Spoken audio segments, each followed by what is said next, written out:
Палітычныя чысткі на беларускай АЭС, парушэнні ў працы студатрадаў, страшная аварыя пад Менскам і вынаходлівасць сталічных камунальнікаў. Пра гэта і не толькі ў кароткім выданні навінаў суботы 18 ліпеня на Белсаце. Пачынаем. Палітычныя чысткі высокакваліфікаваных спецыялістаў на фоне кадравага дэфіцыту на беларускай атамнай электрастанцыі ў Астраўцы. Выданне «Зеркала» распавядае аб звальненні са станцыі начальніка адной з лабараторыяў Уладзіміра Вашчылы, якое дэманструе маштабы ціску і сачэння за супрацоўнікамі АЭС. Менавіта Уладзімір Вашчыла быў тым спецыялістам, які настаяў на дадатковай праверцы корпусу рэактару, які зваліўся з вышыні некалькі метраў. Як распавяла крыніцы «Зеркала», ягонаму звальненню папярэднічала супольная праверка ад службы бяспекі станцыі і КДБ. Мужчыну спачатку арыштавалі на 7 сотняў за актыўнасць у сацыяльных сетках, а пасля звольнілі, назваўшы дні за кратамі прагуламі. Прыпомнілі спецыялісту і ранейшыя, цытата, «абуральныя паводзіны», а менавіта адмову выслаць сваіх працаўнікоў на мітынг у падтрымку Лукашэнкі і нежаданне падпісвацца на дзяржаўныя газеты. Крыніцы выдання кажуць, цяпер праверкі на станцыі ўзмацніліся, і КДБ фактычна кіруе ўсёй службай бяспекі АЭС. На самой станцыі забароненыя смартфоны, але супрацоўнікаў выклікаюць да кадэбістаў на праверку прыладаў. Прычым караюць нават за падпіскі і каментары, зробленыя да 2020 года. Пры працягненні кантракту ці змене пасадаў усіх супрацоўнікаў прымушаюць прайсці паліграф. Пры гэтым на самой станцыі назіраецца вострая нястача кадраў. Цяпер там адкрыты 167 вакансіяў з высокім, паводле беларускіх мерак, заробкамі і бясплатным жытлом. У Віцебску падчас праверкі студэнцкіх атрадаў выявілі сур'ёзныя парушэнні ў ахове працы. Маладыя людзі працавалі на аб'ектах адной з прыватных будаўнічых кампаній з рызыкай для здароўя. Прадстаўнікі дзяржаўнай інспекцыі працы зафіксавалі адсутнасць базавых захадаў бяспекі. Сярод асноўных прэтэнзіяў кантралёраў адсутнасць сігнальных знакаў у небяспечных зонах і праца без сродкаў індывідуальнай абароны. Акрамя таго, на аб'ектах не было арганізаванае пітное водазабеспячэнне. Частку хібаў будаўнікі выправілі адразу на месцы. Кіраўніцтву фірмы даслалі рэкамендацыі, каб тэрмінова ліквідаваць усе недахопы. Беспрэцэдэнтны выпадак фармальнага стаўлення да закону выявіў Нацыянальны цэнтр абароны персанальных звестак. Падчас праверкі аднаго з аператараў сістэмы кантролю высветлілася, што адказны за бяспеку работнік працаваў менш за 5 хвілін на дзень.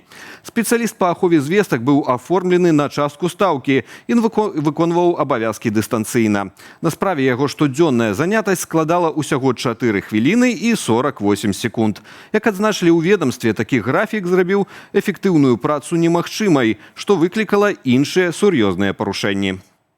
Страшнае дарожнае здарэнне на Меншчыне. Загінуў матацыкліст. На 18-м кіламетры трасы Менск-Горадня 40-гадовы байкер няправільна ацаніў бяспечную хуткасць і дыстанцыю, пасля чаго сутыкнуўся са спадарожным легкавіком «Тойота». Пасля сутыкнення мужчына не даў рады кіраванню і матацыкл перакуліўся на праезнай частцы, пасля чаго матацыкліст апынуўся пад коламі іншага аўта. Ад атрыманых траўмаў байкер загінуў на месцы. Цяпер адмыслоўцы высвятляюць дэталі здарэння, праводзіцца праверка. А ў Стапцоўскім раёне пад колы легкавіка «Шкода» трапіў 9-гадовы школьнік. Хлопчык пераходзіў дарогу ў дазволеным месцы на нерэгуляваным пешаходным пераходзе. Але 57-гадовы кіроўца аўта з нейкіх прычынаў не заўважыў дзіцяці. Пацярпелага з траўмамі забралі медыкі. З 1 верасня ў раскладзе старэйшых класаў з'явіцца новы факультатыў – матэматыка ад простага да складанага. Праграма распрацаваная спецыяльна для таго, каб дапамагчы школьнікам падрыхтавацца да здачы цэнтралізаванага экзамену. Новы курс разлічаны на вучняў з 8 да 11 класу, прычым тэрмін навучання ад 1 да 4 гадоў. Школы і падлеткі змогуць вызначаць самастойна. На занятках акцэнт зробяць на тэставыя заданні і хуткі пошук рашэнняў. Восенню старшакласнікаў чакае яшчэ адзін факультатыў па штучным інтэлекце. На ім падлеткам плануюць тлумачыць карысць лічбавых тэхналогіяў для засваення іншых школьных прадметаў.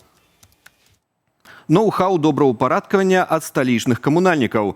Жыхары дому на праспекце Пушкіна паскардзіліся ў службу 115 на жахлівы стан лесвіцы, што вядзе да іхнага пад'езду. Неўзабаве жыхары атрымалі паведамленне ў адказ, маўляў, праблема вырашаная. Аднак тое, як вырашана, стала непрыемнай нечаканасцю. Дзірку ў лесвіцы камунальнікі прыкрылі проста кавалкам пліты, а ступені, якія хісталіся пад нагамі мясцовых жыхароў, так і не прывялі ў стабільны стан. Падзяліўся ў трэц адзін з жыхароў.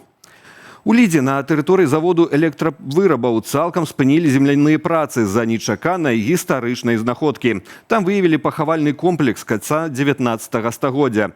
Цяпер працаўнікі Інстытуту гісторыі Акадэміі навук даследуюць унікальныя цагляныя крыпты з саркафагамі.